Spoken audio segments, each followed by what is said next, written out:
with a good person.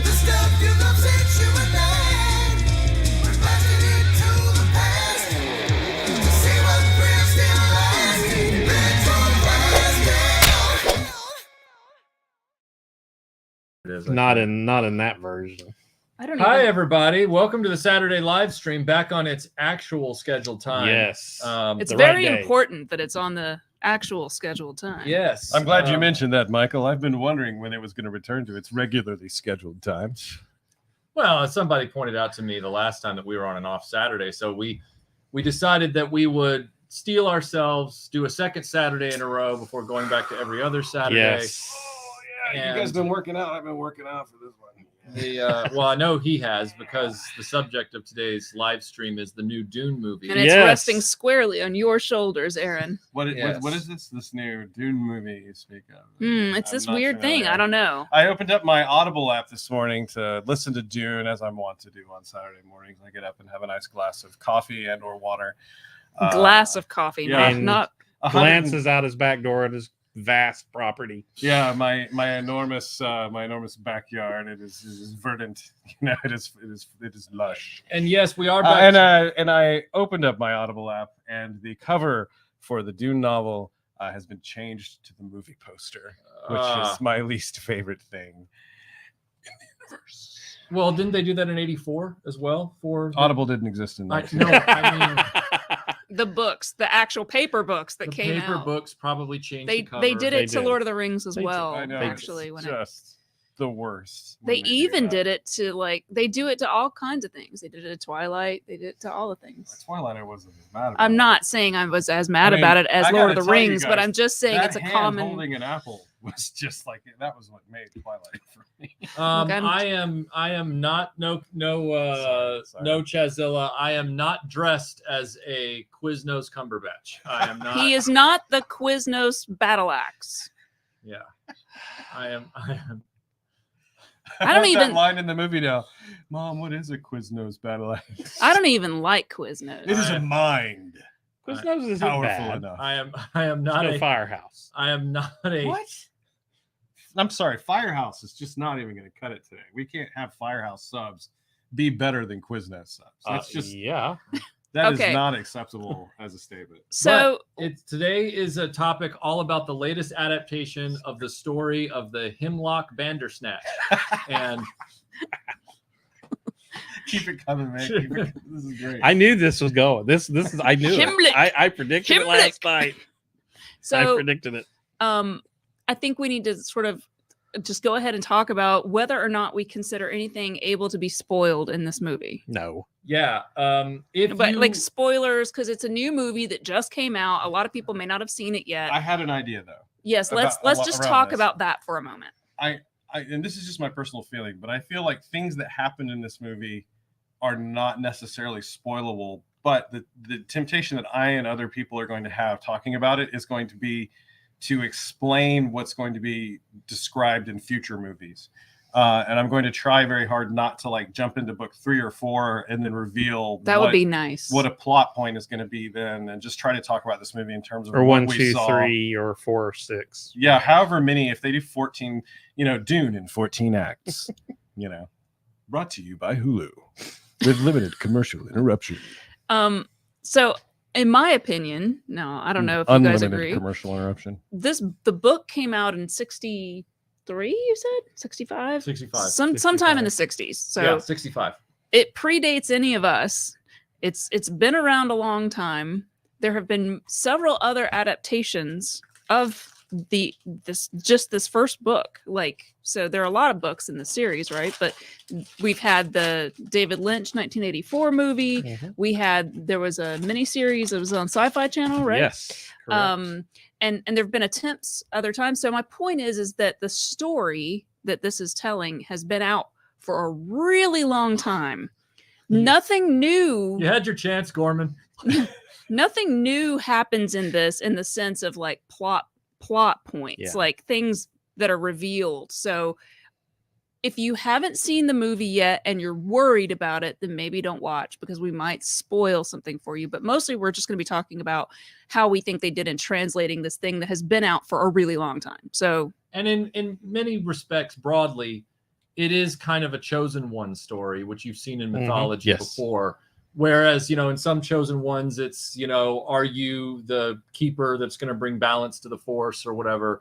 And in this case, it's that's Star Wars. Just in are case. you the Quinlan Balderdash? Are you the whatever? Quizart's Hatterack. Right. They said it differently in this movie. There's a couple different pronunciations. So just like I like Mahdi. Bandersnatch because it's Lewis Carroll, and that just makes me like But it more. just remember, no one is the Benedict Cumberbatch. No one is Benedict Cumberbatch except Benedict Cumberbatch. Yeah, nobody says penguin quite the way he does. Okay. Sorry, Benny. I see a thing from Wicked Person who says, "Don't spoil if Paul Atreides has or does not seem to have a fated destiny."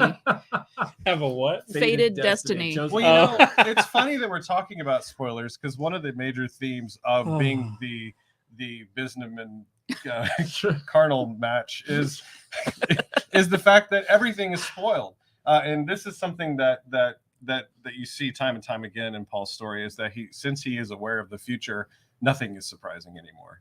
Like his life is spoilers. That's right, because the hoofbeat polo match has all the powers, if I recall correctly.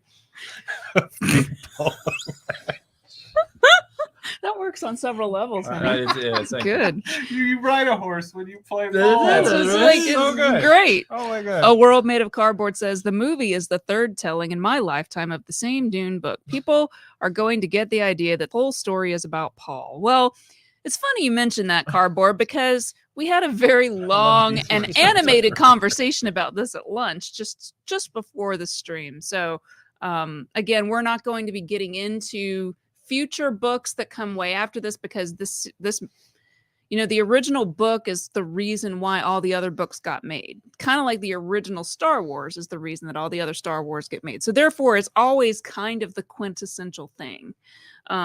And I don't know if the author actually had this long-range plan when he wrote the very, very first book, or if it sort of evolved over time. And I'm not going to comment on that because I've never read it and I don't know.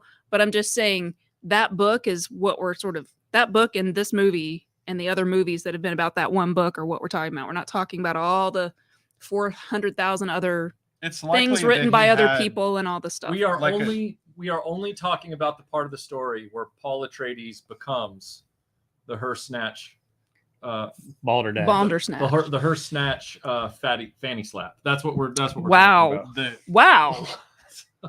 Working blue today, Michael.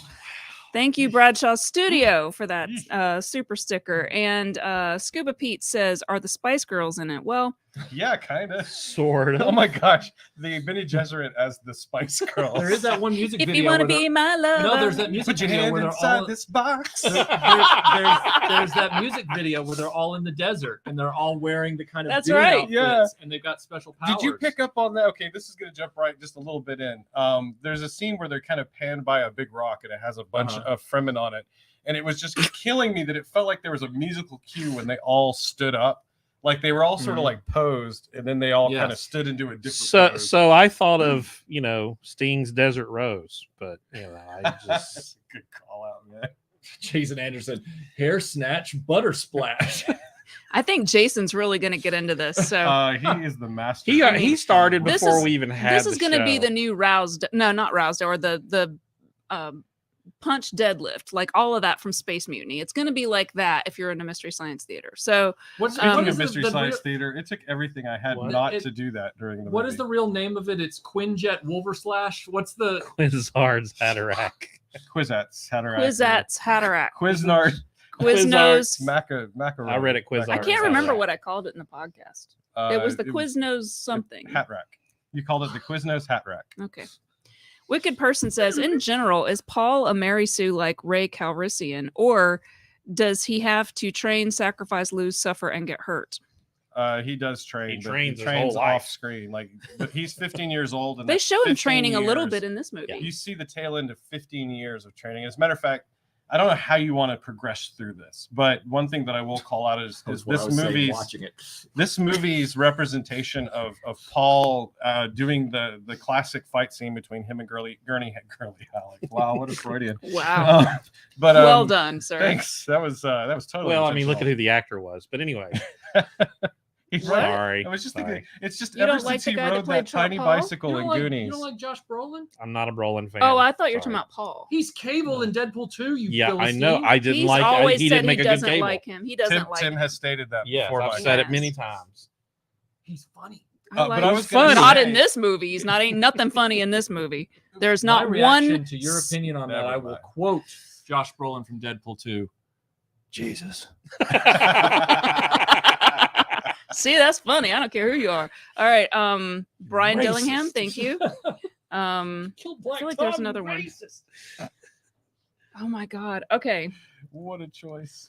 Corn Maze faster match. But I was gonna say, when you see him fighting Gurney Halleck in that scene, we've seen that scene a million times if you've watched all the different iterations that go through it. But this is one of the first times that he was using like what felt like good martial arts, and if he wasn't using like special voice powers or anything. But when you see him later having fights that he has to win, it's not really surprising that he's able to, because you've already seen that he's been trained at like this knife's edge of performance. Yeah, I Yeah, thought no, they did a good job establishing Yeah. that, much more so in this Mhm. movie than say the They did. They 1984. did a really good job of that. It's a lot better than the effect in the 1984 film where it was like mini fridge shields. Like, Well, yeah, the effects are better, but the sort of development, and I know we talked about that the characters don't really move in terms of where, like, they don't have arcs really, in at least in this first installment. But in terms of like world building and character building, I feel like they do a really good job of, you kind of understand each person's character. You understand what Paul is all about, what he wants, why he does what he does. Same with Jessica. Most of the main characters, you understand what's driving them forward. I think much more so than in the 1984 No. version, because in that movie I didn't even know who was who, because I was like, these all just look like crazy people. I don't know. yeah, who's... no, they did a really good job establishing that Biznatch, Haversack is really good at Paul. fighting. You could just call him Biznatch. Paul. Yeah, that's more of a title, Than a name. Yeah, it's like Merlin. It's They like a actually mantle. never call him that in the movie, right? I know. Okay, just making sure. Media Warrior says, If they said called him Biznatch Haversack in the movie, I'd have loved this film. it needed a little humor. That's all I'm saying. Media Warrior said this many times, Dune needs to be an HBO prestige TV series like Game of Thrones or an RPG video game. Cannot fit the entire scope in a movie. This felt like it wanted to be. Yeah, I mean, It's my stance too. I mean, it's a soap opera. Mhm. So it's not a movie with so much of a plot as a lot of, stewing stuff that's happening, intrigue and think- drama, and like this person's like goals versus that person's goals, and how that all fits together into this big dramatic soap opera thing. Like, it's not something you can really tell in a movie, because it's not like a plot that has an arc like we talked about. Like, There are many Dune fans. That's why this movie keeps getting reattempted. You're a Dune fan. Aaron's a Dune fan. Mhm. So tell me, in your own thoughts, Tim, what do you love about this story, as well as extending it to what did you love about this adaptation of this story? well, I'm a visual guy, so that right off, the representations of the vehicles and things in this movie was done super well. Uh-huh. I mean, just really, really well. and even as somebody who doesn't know anything about it, I would agree with you. I mean, it was all impressive. Yeah. The scope was very, very impressive. I think they did the scope very, very well. They're telling the book, but and we kind of talked about this. This is one of those contradictions for Michael of why does Tim like Dune? Yeah. And I think it's because this is one of the few properties that, because Aaron encouraged me to, I've read all of the books, like every damn one of them, and I love the books, and I think I love the whole story. And like we've already heard from some of the fans, I don't think it's possible, whether they do it as a show on HBO or as a movie, I don't think Dune can ever truly be told on the screen from end to end. It's just going to be impossible. I don't think it's possible to do. I think too much of it happens in here, Yes. inside the Yes. characters' heads, and that as a media, Lynch really tried hard to do the inner monologue, and for whatever it's worth, it's charming now to me in its own way, but it's not really the best way to do filmmaking, to do all that exposition as people walk down a hallway and they're like, you know, his left eye twitched, which means that he's having thoughts about eating cheese later. And you know, they go through these permutations. And in the books, there's so many times, I was just listening this morning to the opening of the book, and there's so many things that Jessica is like figuring out about how Paul's feeling. And she's literally calling out little twitches and things that are going on his body about it. As part of that Bene Gesserit training to sort of be hyper aware of what's happening. And I haven't seen anybody figure out how to just sort of pull that off in a really way that didn't feel yeah. like the Sherlock Holmes movie where he's figuring out where to punch the guy in the alley, you know, where he's like liver, spine, you know, that kind of thing. What going movie on. are you talking? The That sounds- Sherlock Holmes with Iron Man in it. I mean, I do think from a technical level, Ugh. I do think from a technical level, this is the best executed adaptation of the story of by Hammer far. Pants Have Some Crack. Wow. I think That's the best one so far. Thank you, Joseph Dickerson. And then I've got Media Warrior says, I'll say that this film, story-wise, is more coherent. Charlotte Rambling is in this. Does that mean a Zardoz remake? Gun is good, penis is evil. Oh, gun is good, penis is evil. that's the story of Zardoz. Okay. Yeah. Okay. In Zardoz. It's Zardoz. This is my Webley, and that's a big phallus. We must destroy it. Now. Bang, bang, bang, bang, bang, bang. I knew it. I knew it. Jeez, I knew it. That's such a good delivery. Yeah. I got some more super chats. Okay. Awesome. Somewhere. Let's get them. Let's hear them. Joseph, another just dollar super you, chat. Joseph. Thanks. Scott Hughes says, spoiler, Spock dies in the first act. Oh. Good one, Scott. I don't know if that's the same one as before, but thank you. And I think we're caught up now. So, okay. um, Hang on. There's something here from Fred. I wanted. Okay. He said, Aaron, I would say Cruise and Last Samurai, not Iron Man. Okay, fair. I didn't have Fair. any problem with the actors in this film. I thought they were great. Of course, Dennis Villeneuve. I can't ever pronounce his last name. And it's not out of disrespect. No. It is a very hard name to say right. It is. And you think you've got it, like the first Uh-huh. time you encounter it, and then you hear someone in the media say it, and I'm Right. like, I don't see the part of your mouth that made that sound. Yeah, Like, and what happened? then the only French I remember is when I hear them say it Is when he correctly, panics, he could say- sacre. If Michael's ever scared, he could say Denny's name perfectly Right. anytime he needed to. I love. Joseph Dickerson, he's given us several chats, so I'm Okay. going to read this. He says, you are the kumquat Haagen-Dazs. The sleeper has awakened and wants ice cream. Thoughts on the original Dune versus the new one, and what do you think of Lynch's film? I got stuff on that too. Oh, well, go for it, guys. I liked it. Okay, that's Lynch's fair. or the new one? I like Both of them. Yeah, both of them are fine. There are parts of this movie that feel like they're paying respect to Lynch's film. There's a scenes- lot of little scenes. Like yeah. the one that comes to mind is when Leto wakes up, he sees the light playing across the wall. That's kind of near. And he goes into the hallway, and the Shadow Mapes is on the floor, having been stabbed, and she's, she's gagging her last breaths out. And that sort of brooding walk down the hallway, looking for Gurney Halleck. There are moments in that feel like they're in lockstep with Lynch. Even the background and the enormous castle that they're in. There were parts of this movie where I felt like Villeneuve was saying he kind of got this part right. And so there are areas where it lines up, and then areas like, for example, the Weirding Way, is depicted in Lynch's film as It's being very a different, mechanical, technological device.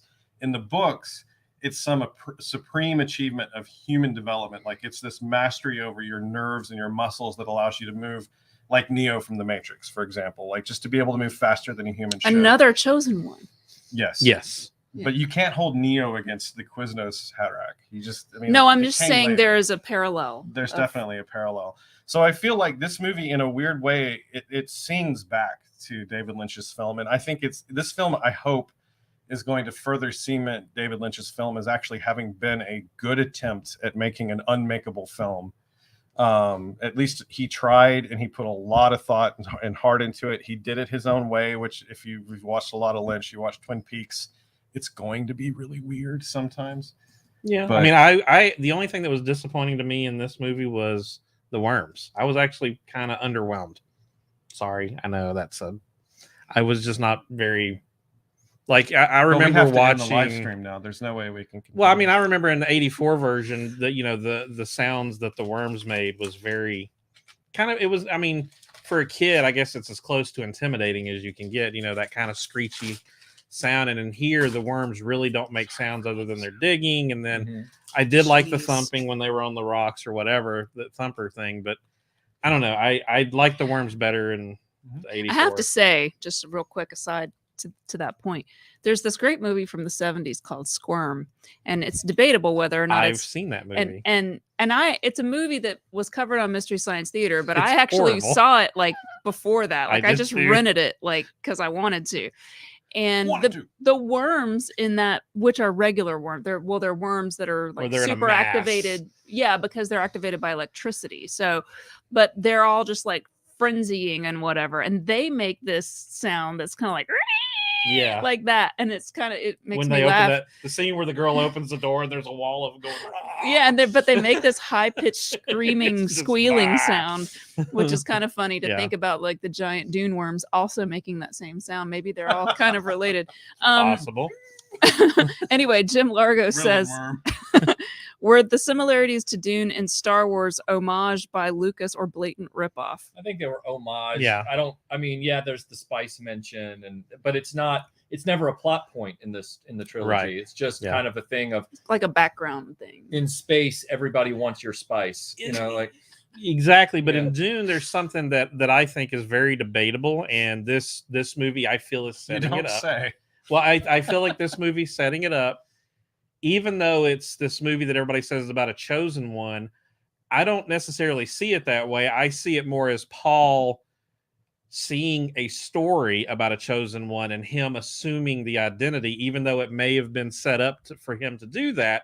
It's still him taking the identity just to get back at the people that wronged him and using these poor people to do that, the Fremen. He doesn't really have necessarily special powers. Yeah, maybe he can, because the whole spice thing is he's supposed to be able to do math and see the future, because that's the way the book No, set that's it up. Foundation. But I He's thought- not No, doing that. I thought- It's actually in Dune as well, Well, I thought- and not in the I books you That's like. what Minta- oh, were you? No, I thought we're not talking about Kevin J. Anderson. I thought throughout the whole movie he's having premonitions of the future. He is, but there's No, So you're- we're going into thank you, stuff Scott beyond Hughes. this. So you're saying that he's pretending to You'll be have the to- red-nosed clown attack? yes, yes. Okay. Scott Hughes points out, and several people have talked about whether they like the music or didn't like the music. Aaron, I know you have some thoughts on the music and the. I usually like Hans Zimmer, which is unpopular around here because he's in everything these days. Hans Zimmer and whoever balanced the sound of this movie weaponized the audio in it. I don't dislike the music. I don't dislike. I like the sounds they music, chose, the sound effects, like but the movie itself was like this never-ending assault of sound. And we saw it in IMAX, which has some of the finest, loudest speakers you can have. But I remember the very last scene of the movie actually hurt my ears, and it didn't ruin the movie, but it was very difficult because there was never any break. And even in the deserts where you think things would be be quiet, have a little bit of a breathing room, it was just like being under the rocket of a Saturn V rocket the entire time you're watching it. Well, Scott said something about to me in text last night that it wasn't just the music itself that he found problematic. He felt like the dialogue was mixed too low in the soundscape. I actually would agree with that. I Mhm. actually do, especially in certain scenes. It's really overpowering. I feel like that is the studio. Yeah. You have my opinion is that you have to have like a lot of faith in your film to have long silences when nothing's happening on the screen. And this movie has a lot of times where there's nothing happening on the screen other than just a character standing and being pensive and looking out into the distance. It's like drama. But see, I'm going to watch it again tomorrow on the small screen. But I'm just saying, like, The audio they mix is they rougher mixed on that the small up screen. because although your stereo it's, might That's what I'm I gonna just see. think that they're doing that to try to fill it so that it feels more like something's happening. And so again, I don't know that that was something the director wanted. I loved the actual music, like the drums and the Yeah, I musical loved all of instruments, that, yeah. and even like the singing vocal stuff. Everything that was Hans Zimmery, like sounds like something falling down like a grate or duct or something. I could just get rid of all of that Hans Zimmer crap. But the other part that's actual music, yeah, I like that part. So I agree with that 100%.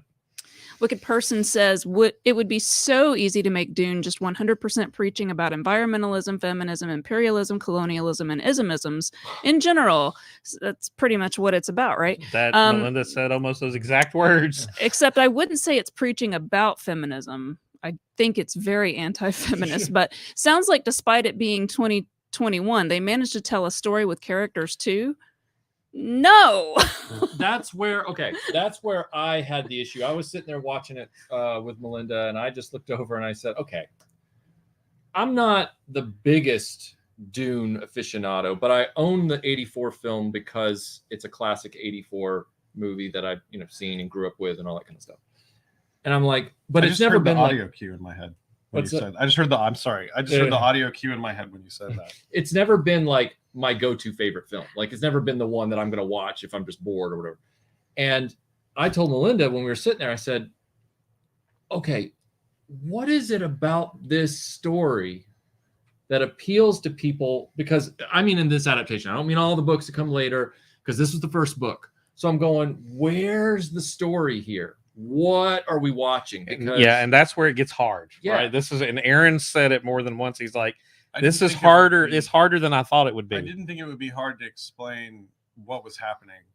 And I think that's what part of what makes this movie unmakeable for a lot of directors. Yeah. And that goes back to, the statement that came earlier about how hard it was to make this film. I feel like this film kind of became this sort of unicorn in Hollywood of who's going to try to make this. I mean, you have another attempt before the 84 Dune. You had the which never made it, but it was still impressive. Jodorowsky's attempt at making it, and it was even more bizarre than the 84 one. And so in my head, I kind of had this thought of like, this is just going to be a film that's going to make this sort of acid trip. Like they're going to film acid trips, and every 20 years, I'm going to get to watch a new one. And then Denis shows up, and he just kind of like Ron Howard, like made a Dune movie. You should scooch because you're almost off the camera. Sorry, I'm a little scared of you sometimes. But, That's fair. I feel like Ron Howard does. He turns in solid work, but Denis actually did this. This is good. This is more so than just like telling you the story of Apollo 13. He really put a lot of thought. But I'm wondering, is the true Dune fans, the fans that we have here today on chat? You heard me that. And Aaron. You are all now given the mantle. No, I'm just saying there are some non-Dune fans. That's fine. That's fine. I get it. But my point is, if we were to take a good, honest poll, is everybody that loved the movie people like me? Can I separate the movie from the books? And I can't. I can't separate the two, which makes me wonder: do I love the movie because I love the books? Yes. I don't know. Yes, you do. I don't know. Yes. You know. My thing. And what did I ask you like right before we left the parking lot yesterday? Yeah. I said, I'm starting to wonder if I still like Dune. It made me ask a lot of interesting questions, because I think what I've been burying this whole time is that I wasn't overwhelmed. I wasn't underwhelmed. I was just whelmed by this. Like, as good as it might be, when it was over, I was left kind of just going, okay, that was Dune. There you go. That's Dune. I think that's my issue, is that clearly in the 1984 production, they knew this book was very different and potentially unfilmable as it was. And so they're like, we've got to get a plot in here that makes sense, because this movie, this new one, said, I'm just going to start filming Dune pretty much. To me, it seemed like we're just going to let it play out the way the book played out for the most part. No, you nailed it. And in doing so, you get this very ponderous, joyless kind of experience. Whereas this movie, for all of its faults, okay, it's not a perfect film by any stretch. This movie, clearly, David Lynch and people were like, you know what?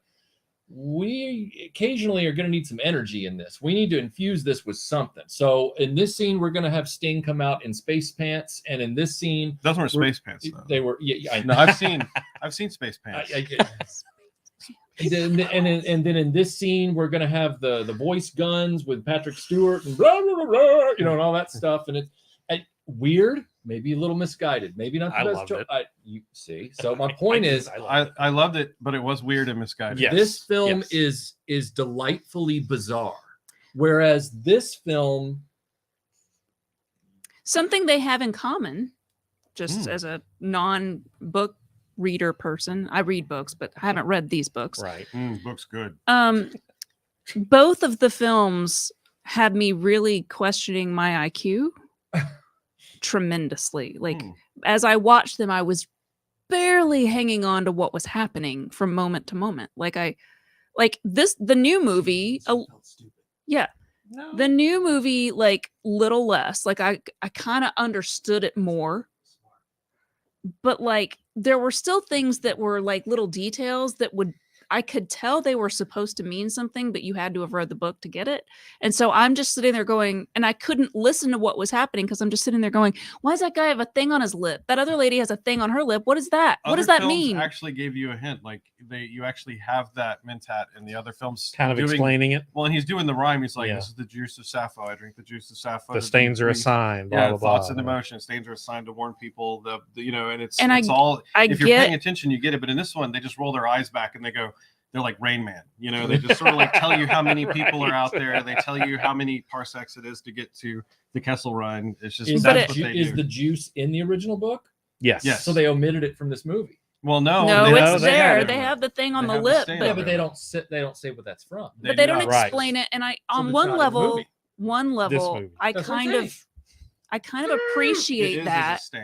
Like, but yes, it is in the movie because it's on the lip, which was what was distracting me because I'm just sitting there going, well, I know that means something. I know the whole like bull means something. I know it means something, but I don't know what it is. And I want to know what it is. And I can tell this movie isn't going to freaking tell me. This is what has me happy though. I think it's going to invite people to read the books. Oh, I'm not reading that. Let's break this down in simple terms. I think that's what it's going to do. Let's break this down in simple terms for the thing on the lip, okay? If you're watching, I'm stuck on it. If you're watching a movie, okay, and the characters go into an apartment set, and in the apartment set there is a spaghetti sauce stain on the wall, a big spaghetti sauce stain, and they never address it. But then the director says later, or the writer says later, oh, well, before our story began, somebody got mad and threw a big plate of spaghetti against the wall, but that's not really relevant to our story. You never saw it. Then technically the explanation for the stain is not in the movie. Literally, it's not in the movie, so it's not relevant. So even if this is from the juice, if the juice ain't in the movie, then this becomes a rando thing. Well, that's what my point is that it's distracting to someone like me who sees these little details and I can tell they mean something and that it's a clue, but is it going to pay off later for me as a person who didn't read the books, or is it just an Easter egg for you guys? No, that they're because you know what it is, and so you probably didn't even think about it. I think you're hitting on something that's been a nagging issue with me, is that there are lots of places in this movie where they've made decisions to include things that they're contextually something I would know about from reading the books, but they don't really make an effort to explain them. And I think there's enough of them that I'm wondering how responsible they were with that, because you've just picked on one and you're I'm picking one, but there were lots of them. But you're making an interesting point, because have you noticed how reverse things are in this discussion just between us four? Because here's the thing. Normally you guys have read all the books. I haven't. Yeah, I know. You've watched a movie and you guys are sitting here going, well, when they walk in the woods and they talk and they look at the little bottle that glows in the dark and that means this and that. And I'm just sitting here going, I just liked that it went boom. And I watched the movie and I found it entertaining, but none of that meant anything to me, but I didn't really care either. Well, that's the question. That's really the question of a good adaptation. Yeah. So it's like the 5th or 6th Harry Potter movie.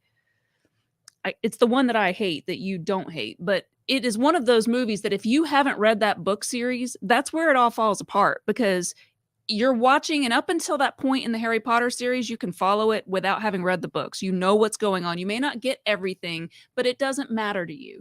In that movie, there's so much that isn't explained that you're just like, what is happening right now? Order of the Phoenix, is that the one? No, it's the one after that. Half-Blood Prince. The one with like Draco in the little closet thing, and he keeps appearing and reappearing. Oh yeah, that one made it doesn't no make any sense. Yeah, and if you've read the books, you get it, and you don't realize that it doesn't make sense. Yeah. But I watched that movie as someone who read the books with someone who was very smart who had not read the books, and she just went, "What in the hell is happening?" Yeah, okay, but let's take another example. There were a lot of people who never read Lord of the Rings that became Lord of the Rings fans because of those movies. They were annoying to talk to sometimes because you knew they hadn't read the books. Yeah. And so I'm in Facebook groups with them. Even though I love the did films, I love the movies, they're annoying to talk to because they don't have the perspective on a lot of other stuff, and so they think certain things work a certain way. Michael, I'll just leave it here. You're not a Mentat, so We didn't expect you to. The know what fresh you're maker. Look, I have some super chats. I'm All just right. going to Okay, read them fine. real quick. Master Son says, hello, team. Saying hello from Retropalooza in Dallas. Want me to say hello to Pixel Dan for you? Yes, I am so bad. Have a great show. That was bad. That was pretty bad. If I find out you're hanging out with him like you hung out with us, we'll have words.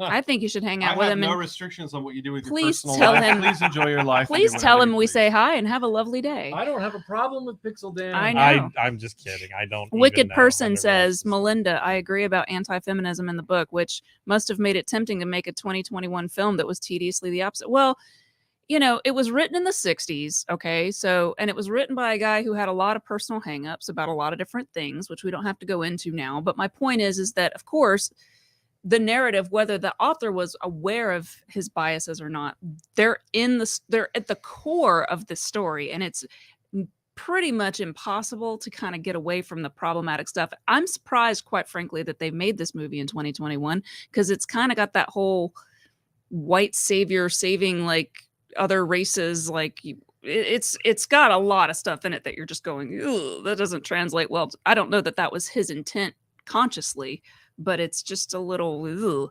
But you know, in terms of them trying to like smooth out some of the problematic stuff and sort of amp up some of the cool stuff about it, I think just as someone who hasn't read the books, it was interesting. It was cool to see Mhm. Paul. He seems like this character who's going to be, like we talked about, a tragic hero who he's of high noble birth and he's coming in and he's got great intentions, but he's basically going to be destroyed by his own hubris or his own the whatever. problem with the story and the way it was told, because this movie tried, the original 84 movie tried to tack on a resolution for the story we were watching. It never got its sequel, but it was trying to at least have a Star Wars Death Star type plot that you could kind of get behind, right? The problem here I was trying to remember that Chekhov's gun. Thank you, Jason Anderson. The term for the spaghetti stain on the wall. The problem here is that this movie doesn't give you enough to make you understand that being the Gwen Steph Hollaback is, you know, the plot. Like it's just this other thing. That spice is bananas. BANANAS. B go bananas. G-O bananas. I don't disagree with you. And desert power, as Oscar Isaac says multiple times, is not a plot.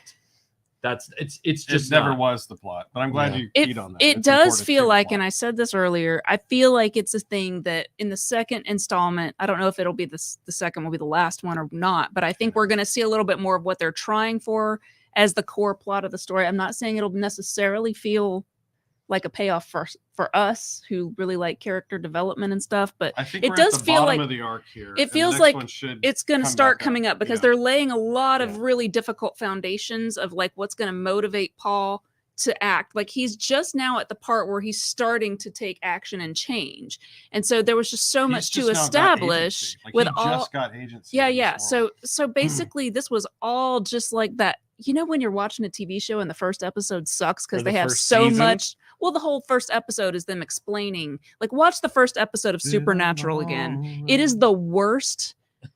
It is so hackneyed because they have to stand there and explain in these awkward conversations. It's like, you guys already know this. Why are you telling each other that your dad? It's so awkward, but that's what this whole movie kind of has to be to set up for what's about to happen. And so I'm really, really curious to see the next movie, which in that sense makes this movie successful in that I actually do kind of want to see the next one. That's a great I point. definitely do. So, I mean, you may not feel the same way, but I did enjoy it enough that I will definitely watch the second one. I just don't care enough about the journey of the Hamlin Kraken slap to You I'm know, curious maybe to if see I- how they do it. And I also, by the way, I'm kind of in love with this actor, like not in a Timothy sex Chalamet. way, but like in a, Yeah. he's Yeah, just he's such, good. he does such a great job. And He's excellent. I feel like it is the biggest loss of our times that if they're going to make Sandman, Neil, that they have. Neil, look, I know you watch Neil Gaiman. Please get this guy. He Sandman. is He is Morpheus. literally- He yes. literally has the bone structure and the You skinny put a drawing little. up next to him. Even with his shirt off, I'm like, he looks like Sandman. When he sat up in bed. Oh my he God! looked like I the was. crow. He It was just. bizarre. I was like. I was like, that's He's not tall normal. and skinny, and he's got the angular. He's even got the hair. You guys, he wouldn't even have to. Neil, come on. You know, maybe if I read the book Tombstone, I'd like the movie. Oh, I hate you. why right would now. you go there? Angelo Why? says, "Hello from Scotland. Never read the book. Never seen the Lynch movie. On my second viewing Okay. now. Watch again. You start to pick up more." Yeah, because I've seen it twice. Like I watched most of it the night before we went to the theater. Tim and I went together. And if you remember a while back, I was really mad that they postponed this movie, and I was like, I'm not watching this in the theater. I'm watching it on stream. So I actually I bought the ticket. I watched it on stream before going to the theater, partially because I made that statement, but also, man, I mean, IMAX and a chance to hang out with the guys. Yeah. But I didn't want to let you guys think I forgot that I said that. Killamagwai says Lynch version is way more fun in my opinion, visually and as a film. I mean, it is more fun. It has more of a sense of humor and. There was no fade in this. That's a spoiler, I think. really. Yeah, No, well, Fade. but I will kill him. Oh, Fade. I Oh, wasn't that trying to make character. you Stop talking. I'm just You listening. brought up There's enough Tombstone. interrupting going You on that I brought try up not to interrupt. Tombstone. A World Made of Cardboard says movie 101, show it and not just say it. It's true. So are you saying that this movie did or did not achieve that? But they didn't show the things that other people have tried to show, which is all that inner monologue, all that minutia going on behind the scenes. There's a lovely scene in the book where Jessica is exploring the new keep, and she finds this sort of garden room that holds the water in, and she's just feeling the leaves of the plants. Underneath it, she feels these little bumps under the leaf, and they're coded communications between another Bene Gesserit and her, knowing she's coming, that she knew to look for because of all of the training and all of this deep lore that's going on behind the scenes. And she's getting little warnings, like they don't really make a difference to the outcome of the movie, but she's getting some watch out advanced for this warning. person. Watch out for There's that a plot person. going Yeah. on. There's a threat to so There's a and so. traitor. Yeah, there's a traitor is essentially what she read under the leaf. Good call. And they left that out of this. So I think if you liked the movie enough to say you want to go watch it again, I definitely think try reading the books. There's an excellent audiobook production of it that's got a big cast of characters that's actually acting it out. And just those of you who liked Twilight, Ileana Kadushin is one of the voice actors in this production, who was the voice actor of Bella in the audiobook of Twilight. I did not know that. That's interesting. Behind the scenes facts from Aaron. Mr. Tickle Trunk says, I've heard a common review from people. Tickle Trump. That is awesome. Sorry. I've heard a common review from people who have a hard time following intricate movies. The movie was paced perfectly so they could follow, I guess is what he's trying to say. I don't have a problem following intricate movies. I'm saying this story does nothing for me. Yeah, I like intricate. Like I love 2049. I couldn't love follow Blade me into my Runner. movie collection. I'm just saying, like, if there's not any clear, like, what is happening in this movie, the Lynch movie, it's like no one does anything that makes sense. Like, you don't understand why anyone's doing what they're doing. They're just doing weird crap, and they're in really weird. So, like, Plinkett in Red Letter Media makes a really good point, which is if you've got these situations, right, that are really, really weird, like in space with people who look and act and seem very, very different and alien and foreign to you, you need something that the audience can relate to so that they can get pulled into the story a little bit. You need something to make sense. Otherwise, you're just floating out in space and it's chaos.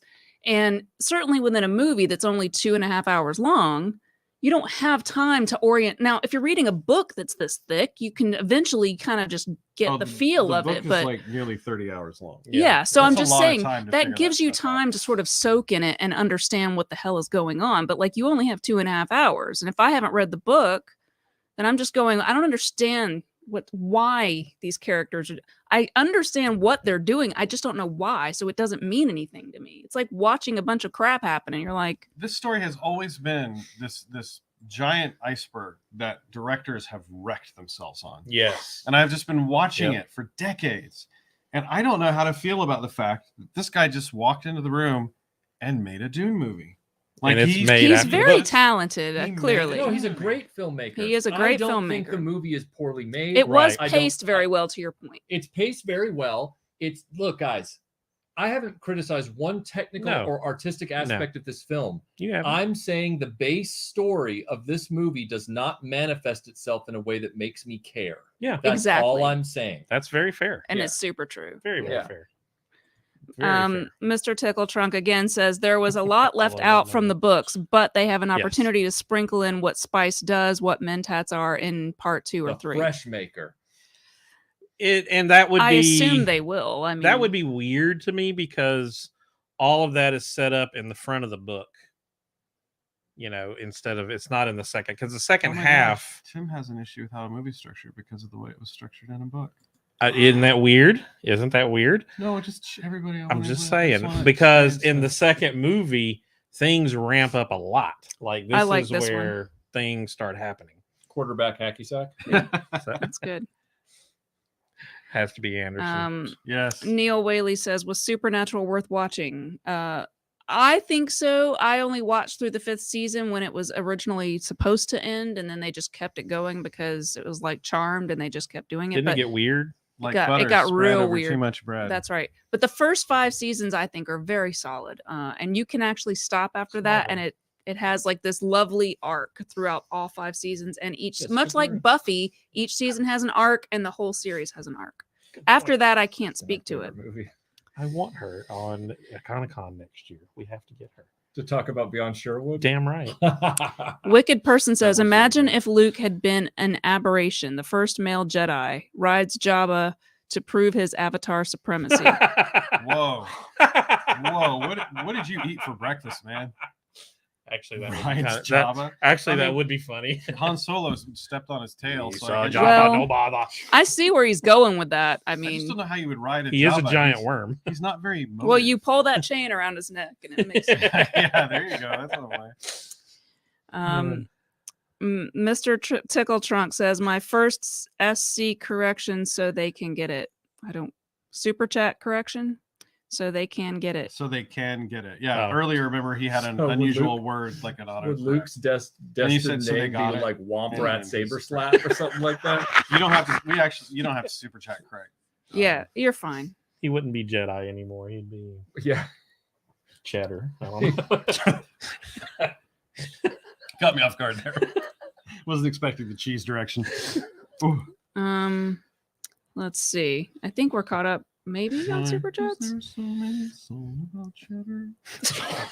What's on the other side? Okay, so the cheese so what else? Like connection. what else? We've talked about the music. We've talked about. The visuals. I think the costumes were really amazing. I Yeah, don't know what I you like guys thought of those. Yeah, I Like, like it a lot. This do is they gonna be describe weird. this in the book? Like, do they talk I'm sure about they do. I didn't stick on it. Can we very really hard. call that music? the parts that were liked it. music? It, I'm not. was liked in it. there. It was in there. There Yeah. was music. There There was um, guitar and synth, Mhm. and then some vocal oh, work you know what? that we was didn't really see? lovely, and the hand drums, the doom back and stuff We like didn't that see was Granny very. with the ballad set. I mean, I guess he That's true. He said though, sing me give a us song. a song, Yeah. and then they sort of. I mean, Josh Brolin singing. Can you imagine? The dunes are alive with some noise for music. He might do I'm that not better, talking you know? about the Hans Zimmer noise. I don't like that. I'm Yeah. not a fan. Hans I'll go Zimmer back. has I know started I missed a using- super chat, guys. I got to go back and look for it. So you guys keep talking, Okay. and I'll go look Hans for always he does these recently. He's been doing a lot of very percussive, bass-driven, just abrupt sounds. Like the best description I think that you should remember from the movie is when they're on Caladan and the great ship is coming from under the water, which I don't know why it's coming from under the water. Yeah, But you that know was what? It definitely was creative pretty. liberty, and that's It was fine. pretty, but it's making all these really menacing, like, and of course I'm deaf, so I only hear it for a second, and then I'm just completely deaf. But that kind of stuff, but it was nonstop throughout the movie. It sounded like a garbage truck was being slowly twisted into a pretzel the entire movie. I see one that I missed was Super Godu Satsu, who said, just got done with the new Dune, not bad, but not as good as the original toy line win. Not as good as the original toy line Comma. when. Toy line when. Unfortunately, I'm just reading it punctuation like is it- extinct on the internet. I But yes, thank you That's for the a super question. chat. He says not as good as the original toy line. When there is a toy line out now, you have a few of them, don't you? I did. Thank you, Scott, for sending those to me. I have a Paul and I have a Stilgar. He's made many interesting snapshots that he sent to the group I have chat, an aquarium, which is hilarious. I walked into my kitchen the other day, guys. Like, sometimes you need a glass of water. It's like 2:30 in the afternoon. You're not that worried. I walk in there, and Stilgar is standing in front of my kitchen sink with both of his Chris knives up in the air, and he's literally trying to fight the water. He's just obsessed, and so I came back through. Let me take his water. The other day, he was actually on top of the fish tank, trying to carve his way through the top of the fish tank. Maybe he's just tired of drinking his own pee. Yeah, I mean, he's grown up doing it. I don't know why. It can't taste good, even if it is recycled. It just can't taste good. Here, have some water, Mom. It's also sweat and tears. That part was super gross, and Michael, every time they would spit on stuff and everything, Michael would just look at me and and then of course there's the scene where the big barren gross guy was in the tub of tar or whatever, and you're just which that's an interesting. It's an interesting choice because of the whole parallel Maybe to he's an android from Star Wars and he takes a hot oil bath. So another thing I missed is from A World Made of Cardboard, who says, "I wonder why everyone keeps taking long pauses after they talk." Cartman, South Park. Not a fan, but love the Dune parody. Oh, you're allowed to watch South Park. You don't have to hide it. I think you're. No, I've got to go back because somebody said it was really early. Baby, there's a super chat. Any fans of Heathcliff from Drew G? Down below? No, that's from the last live stream, dear. Right. Sorry. That sticker's kind of. I was like, wow. Those numbers are dates. We're bringing it back. Wow. Numbers are hard. So I will say, okay. I feel like I've gotten them all now. Sorry. So let's see. What is everyone's takeaway? The thing that surprised you the most in the movie that really delighted you? Mine won't be surprising, so I'll go last, or I'll go first, depending on if you want to think. The ships. I just was overwhelmed by the scope of the ships, which I love, especially the Highliners. Yeah. They look. See in orbit. The fact that when Brolin went out and he looked up and he was like, "My God," Yeah, and you could actually see the ship and everything was coming out of it. Yeah, I thought that was very cool. I love that moment too. I didn't mind the bagpipe thing. I thought it was cheeky, but it was kind of cool. We were talking about how they came out with their house dog with them. It felt very European, but I love how he felt. Josh really felt like an old man that got woke up and had to defend his house. It's like he's still in his slippers and he just looks around to see if the boys are there, and he's like, "With me," and then he just runs off into a fight. And I was like, that kind of got a little goosebumpy in that moment. I thought it was cool. Well, for me, it's just Timothy, whatever his last name is, I can't remember, the guy who is Paul. He just stole the movie to me, and I just enjoyed any scene where he was in the scene. He was very good. He was just, and I kept looking at him thinking how great he would be as Sandman. So really, I was just kind of partially thinking about indifferent things that happen in the Sandman story, that would be really cool to see this actor do that. And that's the first time I've ever seen anyone in life or on screen anywhere that kind of reminds me of Morpheus. So it's kind of a big deal for me, but I know that's not really about the story. With Lucifer dealing with all the other demons, just sitting around while they're wagering. I just feel like cool. So many great opportunities that are lost to us all. Michael? I liked the Stilgar guy. That was about it. That's mine. Pretty awesome. That's mine. Why do you guys like him? Because I'm really missing whatever it is. He's when I read the book. That's mine, and everyone else is talking about it. That is who I pictured Stilgar being when he's just like, I am done with talking to you now. He just he doesn't give an F that he's talking to a duke, a ruler, a king. He just doesn't give a shit. And he might still kill you. Yes. He might help you up when you trip and then decide suddenly. It's like a wild animal. It's not going to come as any surprise to anybody here or in the chat that I like the character that's the anti-establishment character, the one that is the great equalizer, the one that doesn't really care about, He's like Tom Bombadil. He's unfazed by power. And he is the best representation of that character. I guess I just didn't see enough of him to know whether I liked him. He doesn't seem like he's in the movie very much. Notice how quickly, without ego, he turned around and tried to stop that Janus guy from starting that duel because he was like, "Look, I've willingly given over my authority to this woman who bested me in combat. Don't do this." and he's like, no, I'm gonna do it. And he's like, oh, come on, like It's really just like it's your own funeral, kid. Yeah, right. And he just sort of lounges there. He's he's just kind of watching. like, well, yeah, he doesn't. Is he toying with him? He doesn't at all get mad because he's like, this is the way. This guy said this is what's going to happen. I tried to stop him. He won't listen to reason.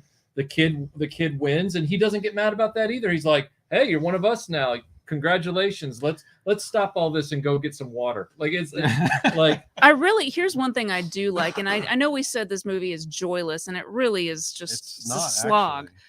Actually. It is, but I mean, tell me where there's a funny or lighthearted moment in this movie. You put some muscle on. There's not in the entire saga. There's brief moments where people are enjoying themselves in the books too. Okay, so I'm just saying that like it would have been really easy for a studio to come in and force them to do some Whedon-y type of like. Oh. I'm glad they didn't. Do that. I'm glad they didn't. Do that moment you just referenced with the fighting would have been an absolutely perfect time for them to try to put some crap like that in there. I'm glad they didn't. I'm really that's glad. The part of the movie I liked. Yes, I'm just saying kudos to whoever made that not happen, because I guarantee you somebody suggested it. It was attempted. You know who you are. There were opportunities at the beginning that they didn't take. Yes. Where they could have shown a little, like the 84 Lynch movie, they show a lot of camaraderie, and I know they tried with Momoa and the kid to show a little bit of that, but like I got a lot more of that energy in the Lynch movie when he's talking to Patrick Stewart or he's talking to, you know, some of the other, than I did in this film. It was very, very rationed in this movie. Well, it was opposite. It was more Duncan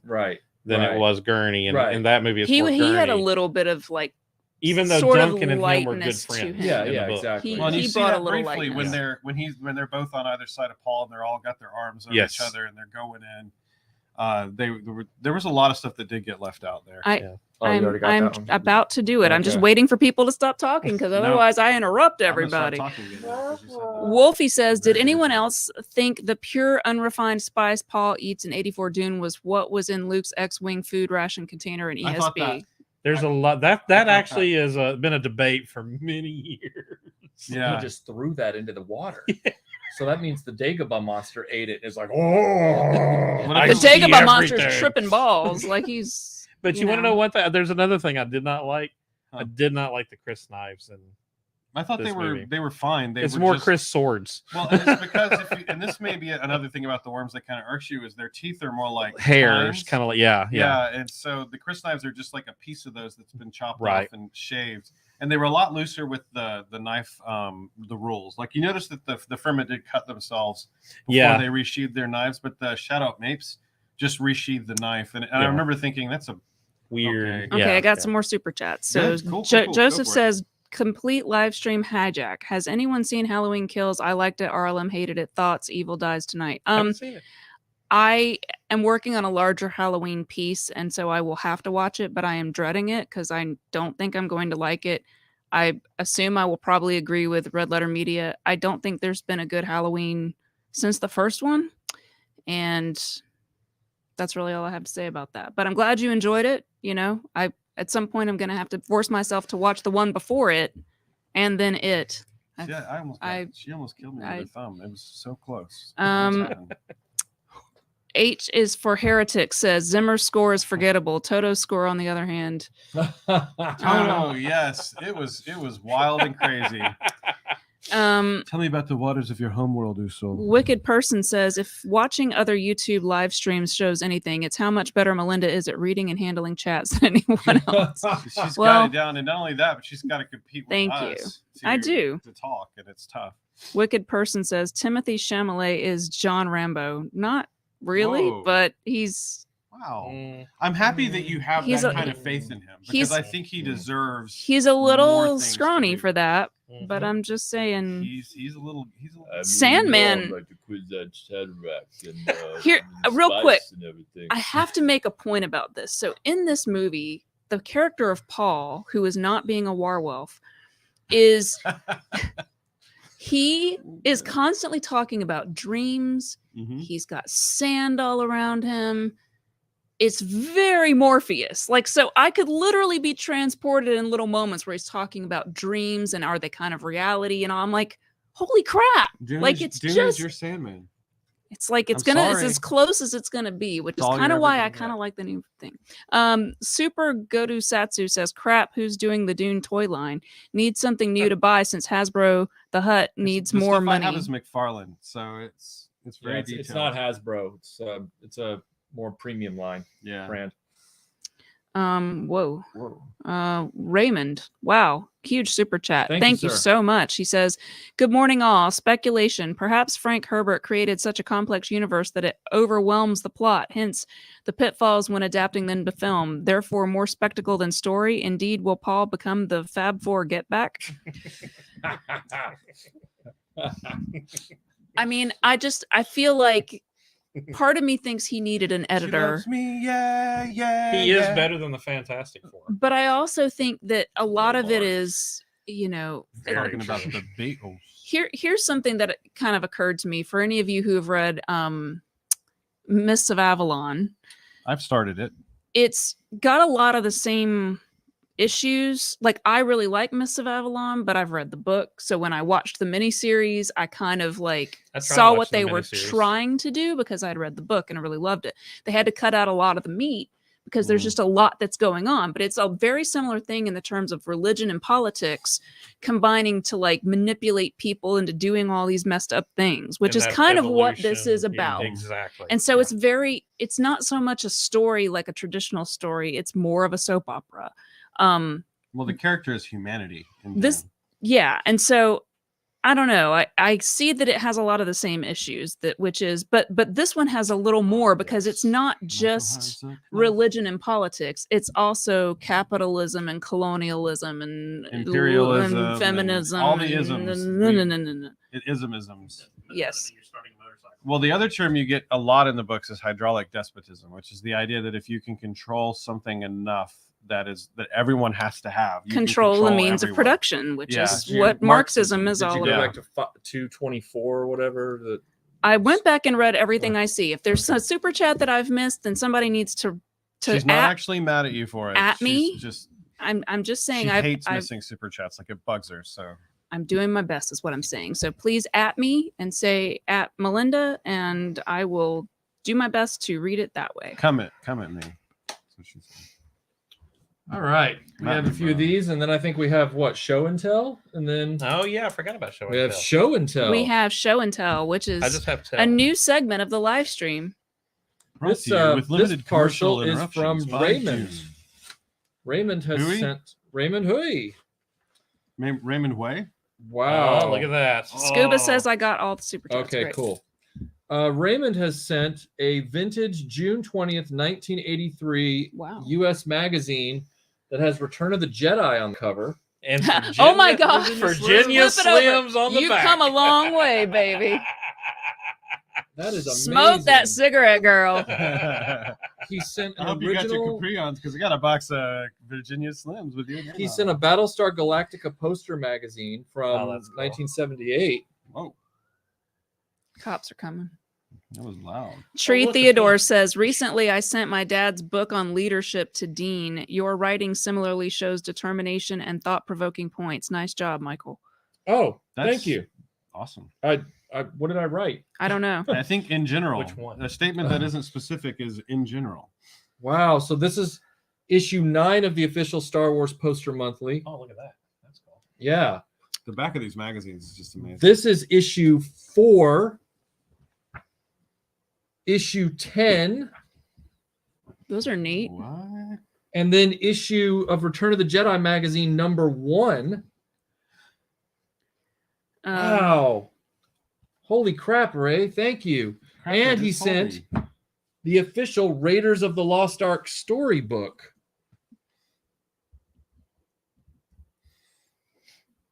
Very cool. I wonder if this is written by Michael French, just like the Temple of Doom one was.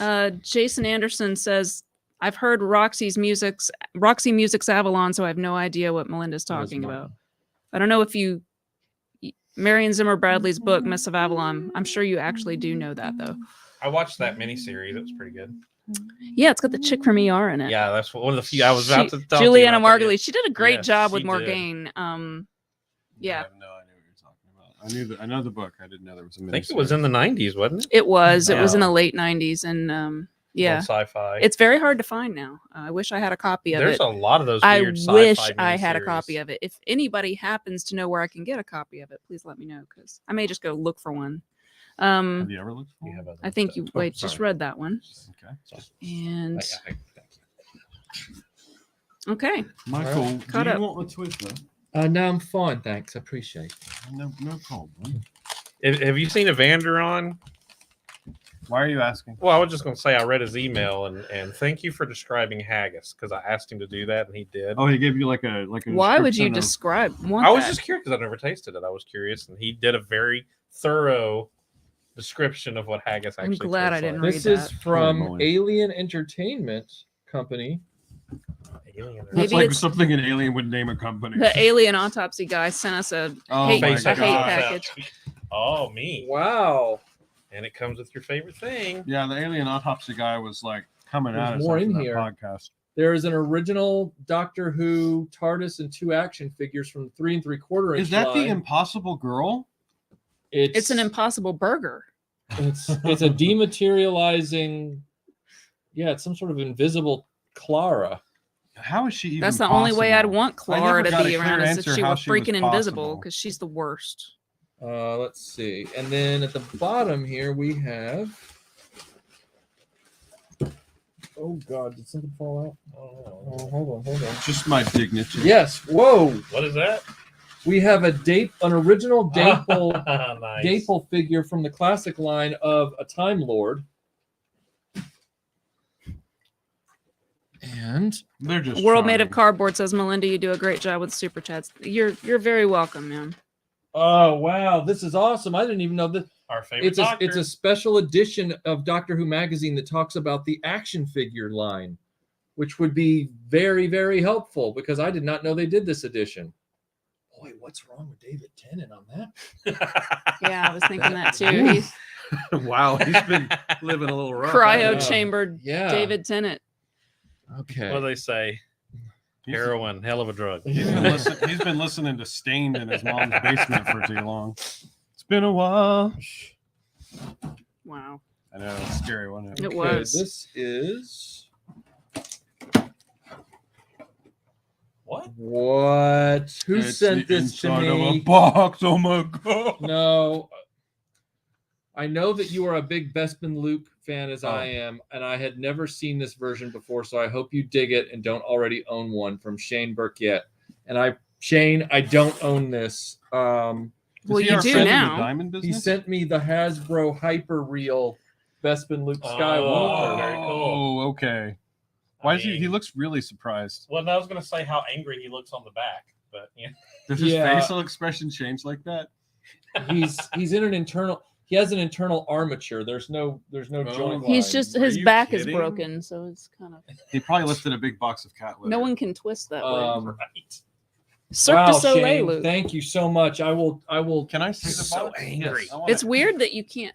Oh, I Sorry, guess let me just put it right in your face. Oh, that was nice of World Made of Cardboard.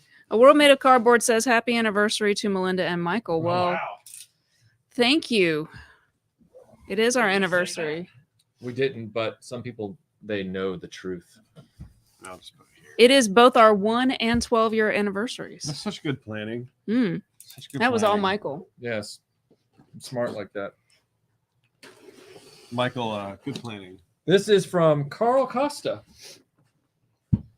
What has Carl?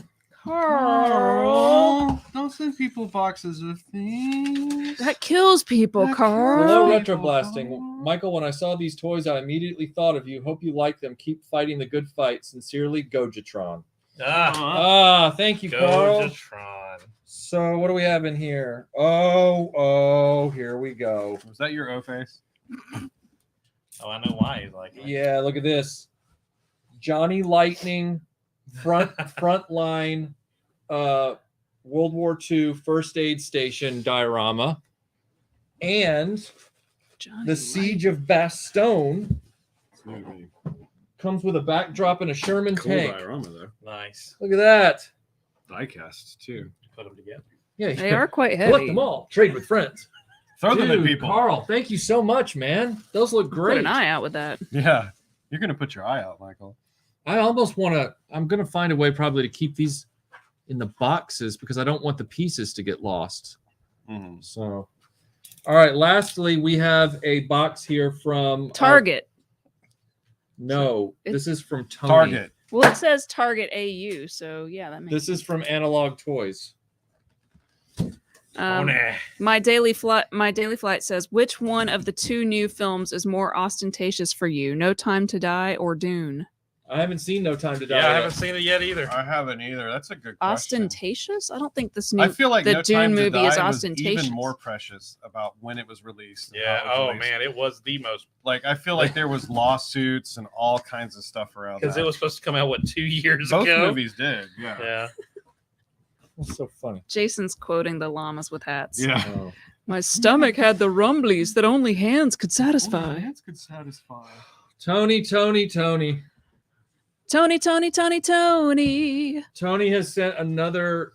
Batch of bubble wrap. Oh my Okay, goodness. so he sent the chair and door that I needed for the Play Zed set. Force Yeah. headquarters. When is a door not just a door? Which we still need to put together. Oh This Are my you way. quoting? God. Are you quoting the Baron? I see. When is a gift? Tony, not a what gift? did you do? No, it's Because remember, What- he looks over when and it's goes, a door, not just a door. It's He a sent jar. He When sent it's a two jar, and Action that's Force. actually what I yelled in the movie when he Did said you? that. Yeah, I did. When is a gift not a gift? When it's a He said- jar. He sent two. That ac- works. I love that actor. He was in Chernobyl. I'm happy that Dune What came happened? out. Why I'm are we- waiting for you guys to stop talking so that I can tell people. Michael, what's in you the can box. sit down here and talk the rest of the week. We're only here for a little while.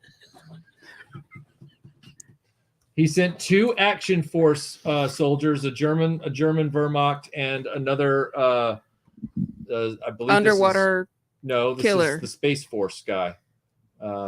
Space Force. Space Force. And then he sent, which Tony, if you sent this from your personal collection, I'm gonna. It I looks didn't like even know a they made that. looks like a Barbie thing. No. It is the only Inspector Inspector Gadget figure that was ever Do-do-do-do-do. made in the 80s when the show aired. Wow, that thing's got all the stuff. Yeah, Holy smokes. and it's the Bondi version. Mmm. From Bondi. Oh my Oh, wow, god! that's super cool. Man, that is a heck Wow. of a toy. Look at I all the things never it knew does. that was made. Yeah, Yeah. exactly. That Tony, is- what did you do, Ray? Like What did you do? you did not have to send me that. Like Oh, look, he impersonates Luke. Oh, sorry. it's Luke mode, go. that is an extremely rare toy, especially in the Bondi configuration. I didn't even know they made it. Yeah. I don't even remember it being advertised. I remember seeing I think it was Galoob that distributed it here with slight differences. But the Bondi version, holy cow. Is that box made of brick? No. It looks like it's made of bricks. So Wow.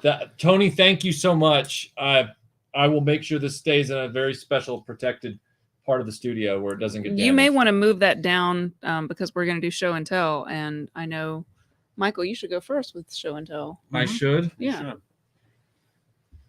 You should. Why is he getting up?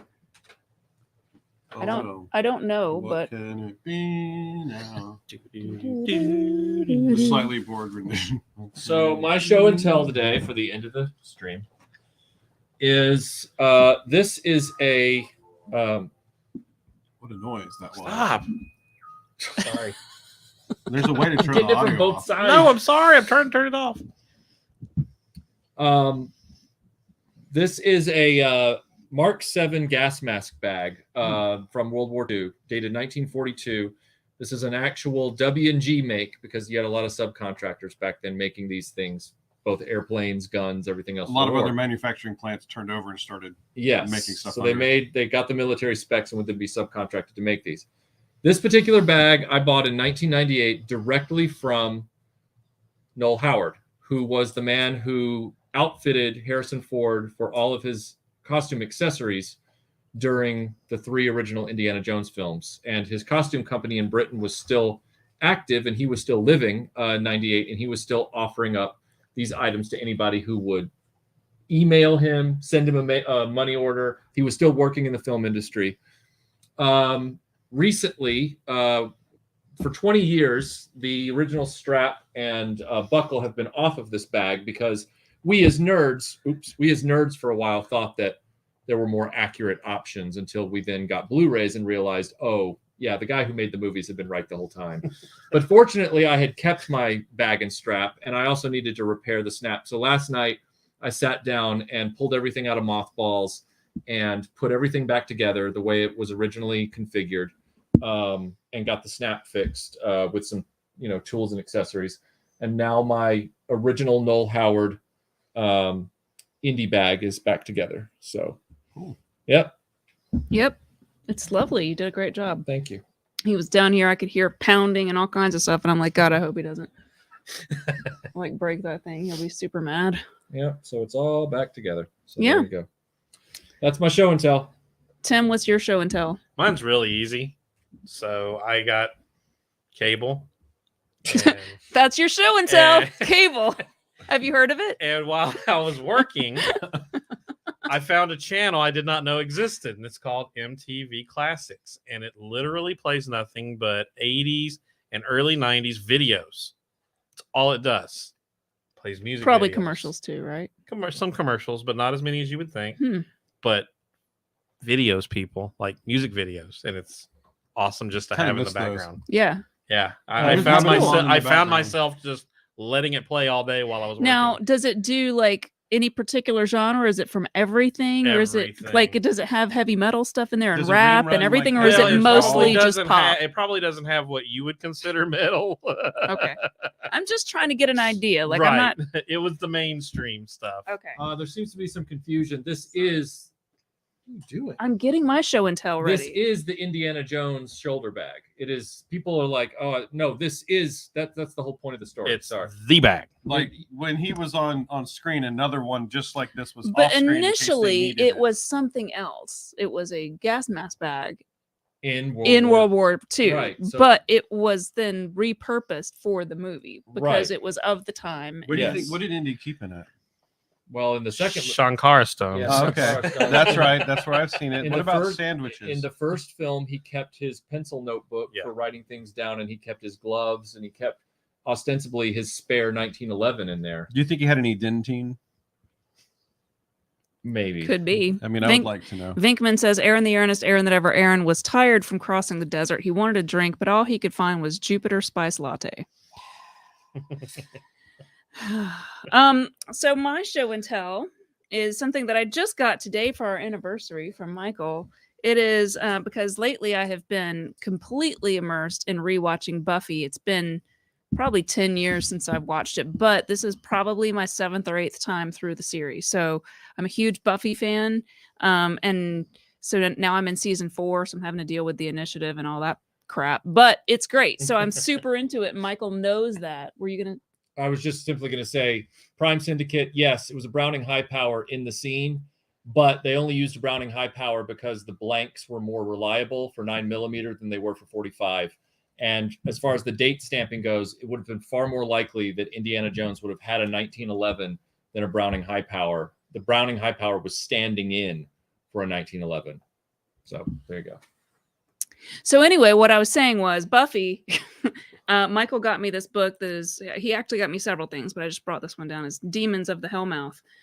So it's cool. It's got like you can just flip it open, and the gentleman right there. You have like a nice, lovely photo of them, Isn't and then he a little charming? write up, and so it's Oh just my kind of gosh. cool. I would love to have tea with him. And so yeah, that's fun for my Buffy collection. What about you, Aaron? Let's see if I still have it handy. So mine is around the 4K set for the 2001 Space Odyssey movie. It should be no surprise. I do love this movie. But this time going through, I turned on the director's commentary, and it's got obviously Kubrick isn't on the director's commentary. He was gone before they recorded the audio.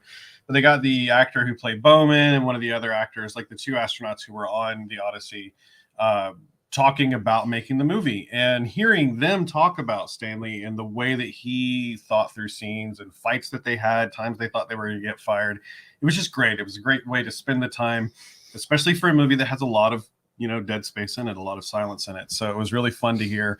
Even the things that they thought were interesting around how some of the practical effects were done was sort of stuff that we've heard in other movies. We're not really surprised by the magic sometimes, but hearing the kind of crazy extent that Stanley went to just make sure that everything was lit correctly. It's not something we hear a lot until I started hearing them talk about the new Dune movie. You don't hear about directors who only shoot one scene. They don't shoot like 48 versions of it and then decide which one they want to use later. Like, no, they know what they want and they go for it. So I would recommend that if you're looking for another way to consume that movie. If you that sounds really interesting, actually. It is. I think it would be a lot of fun. The two guys are codgers now, kind of just, Stanley called me up to his office and do I want to drink? Yeah, I want to drink. So we got together, we were talking. I thought he was going to fire me. He was like, no, I just want you to tell me what you need when you're in the scene. I love it when you're listening to some of them and it's just like the worst thing you've ever heard. It's just super boring and it's, you're not actually engaged with it. There are a few that are real standouts. And I know, Michael, you have your favorite director's commentary, which is Wrath of Khan, right? Wrath of Khan, and the writer's commentary on Sneakers is really good too. Oh yeah. And then my favorite is Stallone's commentary for First Blood. It's just, that's a great one. It's that's a really great good. Great like commentary. I almost every time I sit down to watch the movie, I'm like, do I watch it with the commentary on? Like it's so good. So yeah, it's kind of similar where he's talking about like, oh my god, this is the scene where I broke my shoulder, and I'm like, oh my god. So yeah, I hurt myself, and I just had to take a few weeks off. Blah blah blah. There's just fun stuff in there, and the other thing about this is, I don't have a lot of 4K discs yet. It's harder to come by. I don't know where you're coming from. Michael's got all of them. I'm going to flip you over into the cabinets. Now I'm mad. Tell the story why. But it's because I lost a bunch of his DVDs one time. It's just a thing. Anyways. I don't know if you guys remember that story, but if you do forget it, Tim will remind you next week. But this the print on this, just the view of it in HDR was kind of illuminating to me. Like, I just didn't expect HDR to be as big of a deal. And when you see some of these shots where they're heavily backlit, but you can still make out the details on their faces, it's a weird thing, but it really is kind of like, oh wow, like I've never seen this movie look like this before. So it really is one of the good transfers. Well, I will say, like, this one, but probably more so is 2049, which I haven't seen since I saw it in the theater. But I was like sitting down, we were knowing that we were going to watch Dune, and I kept thinking, I really kind of would rather watch. I'm finally back in the mood to watch 2049 now. So at some point during this fall season, I will be watching that in 4K You'll on get the screen. To see Beaster Bond and yet another. It's going to be amazing. Another role. James Salzberg says, at work today, but wanted to check in how Aaron is digging the Dune cards. They are amazing. I've still got them upstairs on their own little shelf in the master bedroom so the kids don't grab them. But it is a stop and stare at kind of thing. I just love looking at all of those characters again. And Toofer Hawa with the stain of Sappho on his lip, which is very obvious what that is and why it's there. Yeah, no question, no explanation needed. Thank you. Just instantly know. Yep, it's the juice of Sappho. Interesting. It's a warning. Okay. Vinkman says, after drinking his Jupiter spice latte, Aaron's eyes opened wide and he began bouncing around. Jumping Jupiter. He's jumping like a Jupiter. Aaron hates those holiday spices, as they're now called. They used to just be called like regular spices. They've been used in pies and cakes since the 1600s, but now everyone calls it pumpkin spice, which I don't really know why. I guess it's because of Starbucks, but at any rate, they were used to preserve and season a lot of sweets in England and Europe for many, many years, like apple pies and various types of pies and whatever. But Aaron's not a fan of those blends of spices, like the nutmegs and the gingers and the cinnamons. And so he would definitely not, I would guess, ever drink any kind of a spice latte. Am I correct, Aaron? Okay. So. KFC gives me pause with its herbs and pause? Spices. Yeah. It's weird, like eating chicken and all of a sudden I have pause. and I'm jumping Jupiter. sounds like a 50s dance. Hey, you want to go down to the sock hop and jump Jupiter? It sounds like something like Jinkies, like they'd yell in Scooby-Doo. Jumping Jupiter. Yeah. Yeah. It's funny that you don't like the spice since the movie Dune is about the spice, as people are observing. Yeah, I mean, it's a surface level comparison. I'm pretty sure they're very different substances. Matter of fact, many people have tried to synthesize the properties of spice in the Dune world, moving on, and never really succeed at making a. I think an Timothy analog to Leary spice. would disagree with you. That's possible. I mean, I don't- mind-altering and expanding drugs. When's the last time Timothy Leary agreed with anyone? He's very Obstreperous. yes. Yeah. He dead now, though. I think. Is he? I thought so. I don't have. I didn't pull my Timothy Leary tracker up this morning before I, brushing my teeth, check see who's alive, that kind of stuff. Do you do I that? don't know. You You guys, ever can try? you tell us if Timothy Leary is alive or dead? Or Timothy, if you're watching. That's truly an old man thing to do. Read the obituaries. Oh man, it's time to start doing that, isn't it? They're all digital now. I wouldn't know how to do it. I'd be all boomery and like, whoa, how do I get to the obituaries? My daughter's like, oh, you got to hit this video and do. Anyway. Anyway, Yeah. well, I think that's the live stream, everybody. It is. It is. So we're doing things a little differently today because of various things. Obviously, there's an anniversary today, and There is yes, an anniversary. yeah, ours. You know you love me. Because he has to. Legally, he has to now. And for Um, his own safety. So for those of you on Patreon, normally we have an after show after this, but also we have some conflicts where some of our crew can't join us today for the after show. Sorry. Fine. So what we thought was we will just make sure that there is a Patreon live stream. I will be doing live. I've already done Sorry 2 to live hear that. streams for Patreon yesterday, but I will make sure that there is a Patreon live stream during the week next week, in the evening sometime for you guys.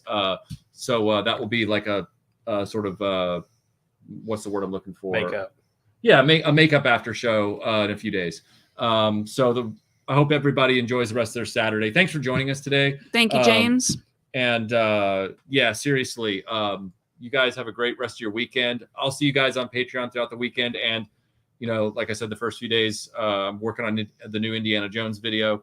Yeah, you guys on Patreon, you'll see a live stream here in the next few days. I'll So. post some Michael French Bulldog pics. Right. Oh, that'd be great. Tree Theodore says, nice review, Tim, on the Smokey and Bandit video. Also great work on the camera angles, whoever edited that publication. So Thanks. Believe it or not, that's hard to do. It's not easy. Yep. It's tedious. Not difficult. but just- Everybody's still calling for us to do Biggles.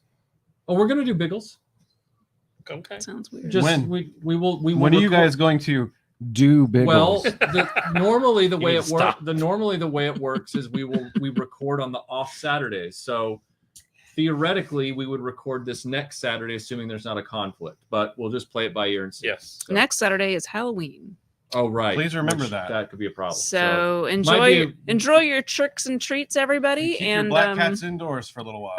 you guys are Yes. sneaking in live streams here at the end. So Vinkman says, Aaron the Earnest, Aaron the Ever, Aaron, I apologize for all the Jupiter jokes. I'm a man of my word, and I promise I won't do any more after today. I'll be a little sad if you don't. It's an interesting cadence to catch those every week. So I appreciate it all. Jupiter is just so disturbing sometimes. All right. Well, You ever wake up and Jupiter's just like right there? Like, No. Well, it's always there. So I can feel it Like the all moon. the time. Can you so hear it? I can hear it. It's going. Aaron, you need to go into the backyard and get a tree. Is it like Spice making you do things? So we're gonna Frequently. end the show now, and I'm not gonna play the outro because it tells you to join our Patreon live stream, and there isn't gonna be one. So we're just gonna end It's very thoughtful and of you. enjoy the rest of your day. And goodbye. Bye, everyone.